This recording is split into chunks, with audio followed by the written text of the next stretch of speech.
Alright, the back is done. Time to do the front. I don't really know how to do a 10-bolt front axle. Gonna figure it out, I guess. So prior to lifting this thing up, I'm doing the same thing like I did last time, just loosening everything. The pinion nut, drive shaft, which had some very disgusting grease in it. I mean, look at this stuff. It's like paint. It just came out. Ugh. But look at these. The bushings are completely blown out. Hey, they're bad.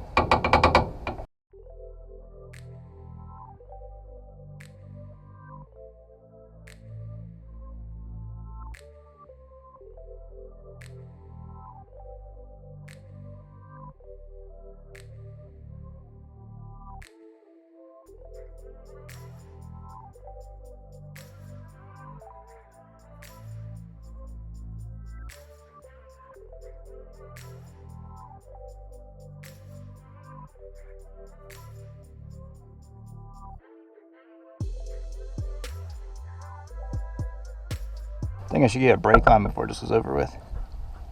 That's all shot.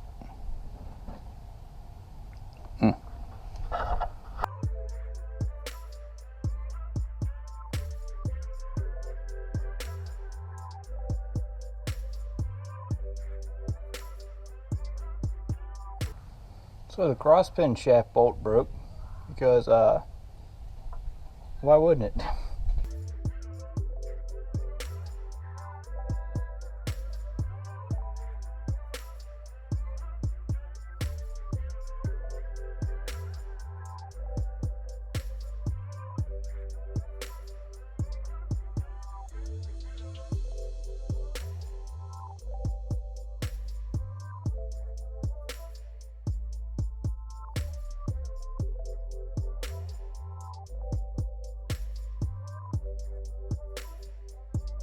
Man, these bearings are in rough shape. This one's like dented and all scarred up.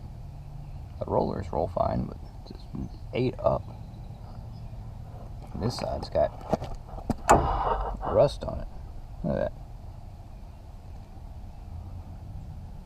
Disgusting. So it took an absurd amount of time to get the pinion out, the old one. It looks like the actual pinion rusted to the bearing. I hit it with some PB blaster, let it soak, but I was hitting it with a hammer because I don't care about this pinion, and it wouldn't budge. So I took a 3-jaw puller right there to pull the flange off, and that exposed the pinion. Took a lot of force to get that flange off, and I hit it with PB blaster again, and I whacked it really hard and came free. But now there's this crud on the bearing. So you hear that? Let's see what this is. I don't even know. It's brittle, so it's not metal. But look how bad this thing was leaking. Like that's just nasty.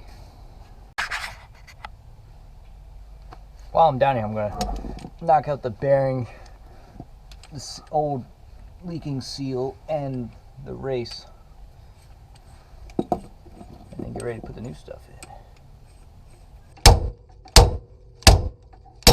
Woo!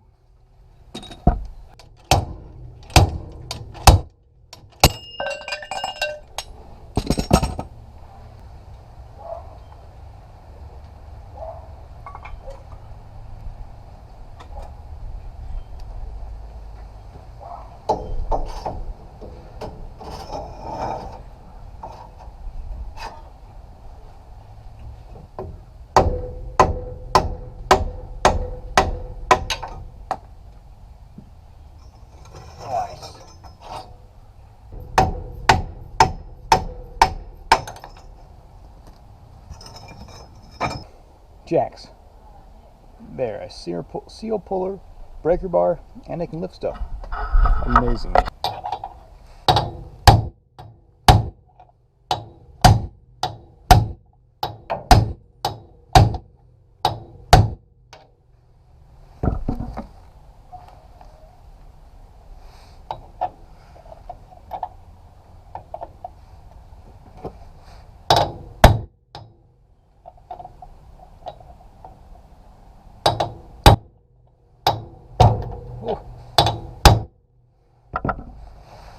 in.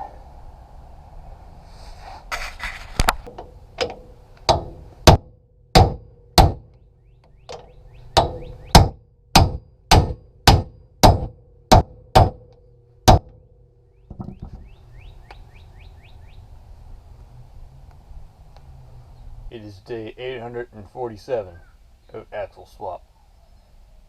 Everything I smell and taste is gear oil. There is no hope. The gear oil apocalypse is upon us.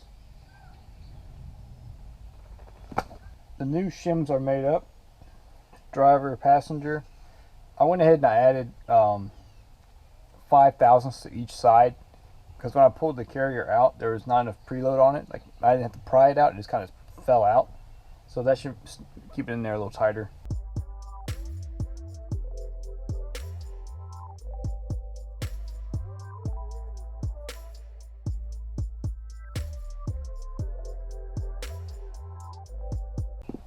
So this is the first time shimming this axle.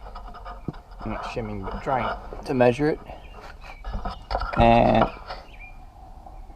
I'm right at, I want to say 12 thousandths off. So if I move a 0.005 shim from the driver's side to the passenger, I should be spot on. I'm taking a 5 thousandth shim, very small, from the driver's side to the passenger side to bring the backlash tighter, which is bringing the ring gear closer to the pinion. That's your backlash, your play. So I'm bringing it tighter to be within spec, and this should be perfect. Alright, what did I say? So after moving the second shim, well, the first shim over, we're sitting at about 8 thousandths, 8 to 9. The spec is 6 to 10, so I'll take it. So the plan now is to do the crush sleeve on the back, replace the pinion seal, and yeah, fight that crush sleeve. It's not as bad as the 12 bolt crush sleeve, because it's just a little thing, but it's still gonna fight. And I just tickle myself at these things. On the toe side, and heel. Not too bad. It's going pretty well so far. I've almost got all of the slack taken out of the pinion. And who needs a breaker bar when you need a foot?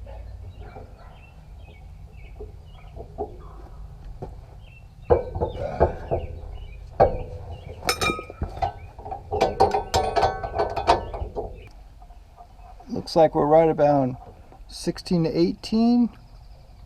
It's supposed to be 14 to 19, same as the rear, so we're looking good.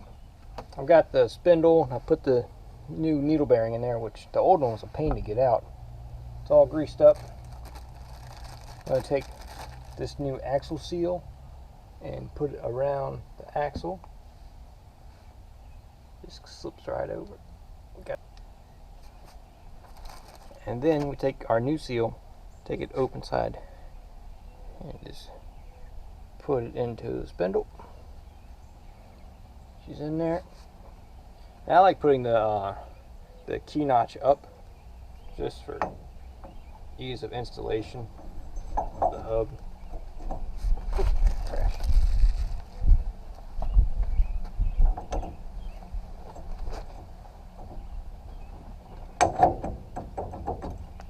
There we go, give her a couple little wiggles. On there.